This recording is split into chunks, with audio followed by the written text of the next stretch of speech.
नमस्कार दोस्तों, स्वागत है आपका एक बार फिर से बीएससी थर्ड ईयर की केमिस्ट्री क्लासेज में। देखो, हमारे पास एक टॉपिक रह गया था बीच में, वो मैं आज आपको बताने जा रहा हूँ। आज हम बात करने वाले हैं प्लांक के विकिरण नियम की, प्लांक्स रेडिएशन लॉ। ठीक है, ये क्या होता है, किस प्रकार काम करता है, वो हमें आज बात करनी है। ठीक है, तो देखो प्लांक का विकिरण नियम पढ़ा रहा हूं मैं। देखो, प्लांक से पहले जितने भी वैज्ञानिक थे उनका मानना था कि जो हमारे पास प्रकाश आता है वो किरणों के रूप में आता है। ठीक है, लेकिन जब प्लांक आए और इन्होंने सन 1900 में, ठीक है, प्लांक ने क्या बताया, प्लांक ने बताया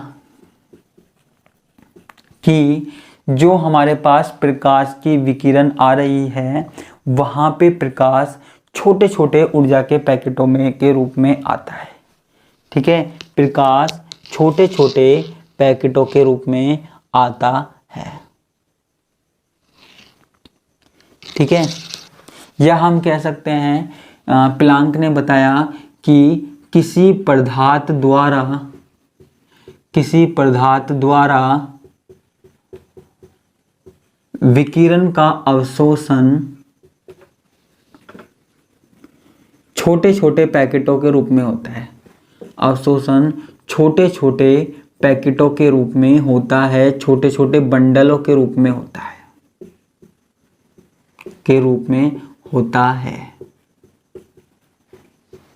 जिन्हें फोटोन कहते हैं।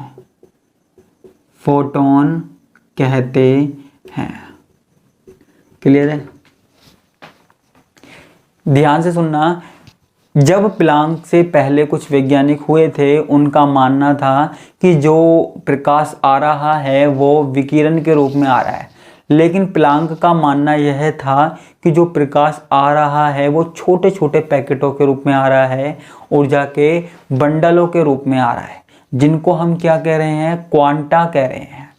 ठीक है, क्वांटा कह रहे हैं, फोटोन कह रहे हैं, है ना, जिससे हमारी क्वांटम मैकेनिक्स बनी हुई है, उसकी बात हम यहाँ पे कर रहे हैं। ठीक है, मैंने आपको पहले भी बताया था कि फोटोन छोटे छोटे ऊर्जा के पैकेट होते हैं। ठीक है, अब देखो यह नियम कहाँ काम में आता है। यह नियम कृष्णिका, जो हमने पढ़ी थी ना, ब्लैक बॉडी, कृष्णिका के स्पेक्ट्रम को समझाने के लिए काम में आता है। स्पेक्ट्रम को समझाने में काम आता है,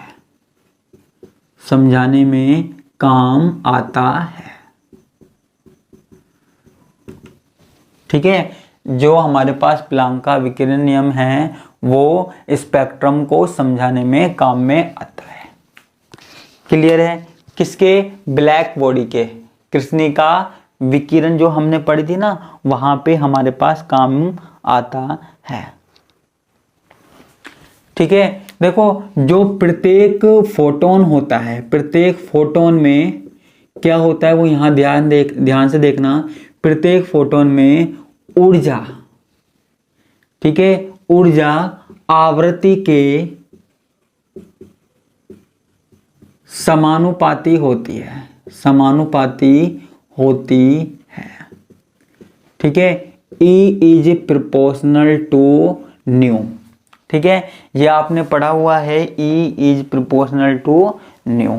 अगर न्यू का साइन हटाएंगे तो क्या आ जाएगा, E बराबर H न्यू। ठीक है, क्लियर है? E हमारे पास क्या है, ऊर्जा है। ठीक है, H क्या है हमारे पास, यहाँ पे प्लांक स्थिरांक है, प्लांक कांस्टेंट है, जिसके बारे में मैं आपको बता चुका हूँ। और जो क्या बोलते हैं न्यू है, वो क्या है, आवृत्ति है। ठीक है, न्यू हमारे पास क्या है, आवृत्ति है। ठीक है, वैसे तो ये जो समीकरण है ना, ये समीकरण है वो हमारे पास क्या कहलाता है, क्वांटम सिद्धांत कहलाता है। क्वांटम सिद्धांत कहलाता है विकिरण का। ठीक है, अब देखो जो न्यू होता है ना, न्यू बराबर क्या होता है, C/λ। c हमारे पास क्या है, प्रकाश का वेग है, और लैम्डा हमारे पास क्या है, वेवलेंथ है। ठीक है, तो न्यू बराबर क्या होगा, c अपॉन लैम्डा। तो E बराबर क्या हो जाएगा, एच सी अपॉन लैम्डा। ठीक है, तो E बराबर क्या हो जाएगा, एच सी अपॉन लैम्डा। ठीक है, ये हो जाएगा। इसको हम क्या लिख सकते हैं, E बराबर n h c upon lambda भी लिख सकते हैं। n यहाँ क्या है, n यहाँ एक पूर्ण संख्या है, एक पूर्ण संख्या है 1 2 3 आदि, इस तरीके से कंप्लीट पूर्ण संख्या है। ठीक है, और h क्या है, प्लांक स्थिरांक है। ठीक है, तो प्लांक ने क्या किया, इन चीजों का प्रयोग करके, इन समीकरण का प्रयोग करके एक नियम दिया, एक समीकरण दिया, एक नियम दिया, एक समीकरण दिया। वो क्या है, वो हमारे पास मैं आपको बताता हूं, वो है ई लैम्डा डी लैम्डा। ठीक है, ये ई लैम्डा डी लैम्डा क्या है, ऊर्जा घनत्व है। क्या है बच्चों, ऊर्जा घनत्व है। ठीक है, ये नियम दिया, इसके अनुसार क्या होता है, 8 pi h c upon lambda 5। ठीक है, ये जो प्लांक ने नियम दिया ना, वो मैं आपको बता रहा हूं कंप्लीटली। ठीक है, वो क्या होता है, ठीक है, तो वो होता है E बराबर एच सी अपॉन लैम्डा। ठीक है, देखो 8 pi h c upon lambda 5। ठीक है, अब इसके बाद आगे क्या है, 1 अपॉन लैम्डा के टी माइनस 1। ठीक है, कुछ इस तरीके से हमारे पास ये नियम दिया, 8 पाई एस सी अपॉन लैम्डा 5, लैम्डा की power 5, 1 upon E S C upon lambda के टी माइनस 1, और यहाँ पे डी लैम्डा। ठीक है, देखो आपको ये इस तरीके से सीधी याद रखनी है। ये हमारे पास क्या है, ऊर्जा घनत्व है। पाई आपको पता है क्या होता है, एच आपको पता है प्लांक स्थिरांक होता है, सी आपको पता है क्या होता है, प्रकाश का वेग होता है, वेलोसिटी ऑफ लाइट होती है। ठीक है, और जो हमारे पास बोल्ट्जमान स्थिरांक है, तो ये सारी चीज हो गई। ठीक है, तो इसको हम क्या बोलते हैं, इसको हम ऊर्जा वितरण नियम भी बोलते हैं। क्या बोलते हैं, ऊर्जा वितरण नियम भी बोलते हैं। किसका, प्लांक का ऊर्जा वितरण नियम भी इसको बोला जाता है। ठीक है, तो ये हमारे पास किसने बताया, प्लांक नाम के वैज्ञानिक ने बताया, प्लांक की ये थ्योरी थी। ठीक है, प्लांक का विकिरण नियम। अब आप कहेंगे कि सर ये आपने किस तरीके से निकाला। देखो, आप में से कुछ लोग बायो के हैं, कुछ लोग मैथ्स के हैं। अगर आप चाहो तो प्लांक का विकिरण नियम आप सीधा भी लिख सकते हो। आप देखो, इस लाइन को लिखने के बाद आप क्या लिख सकते हो, आप लिख सकते हो कि प्लांक द्वारा क्वांटम सिद्धांत का उपयोग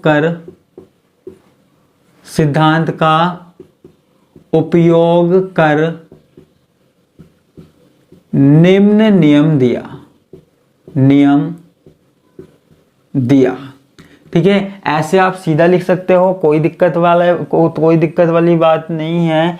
ये ऊर्जा वितरण नियम भी बोलते हैं इसको। ई लैम्डा डी लैम्डा बराबर 8 pi h c upon lambda 5 और 1 upon E S C upon lambda के टी। के क्या है, बोल्ट्जमान स्थिरांक होता है।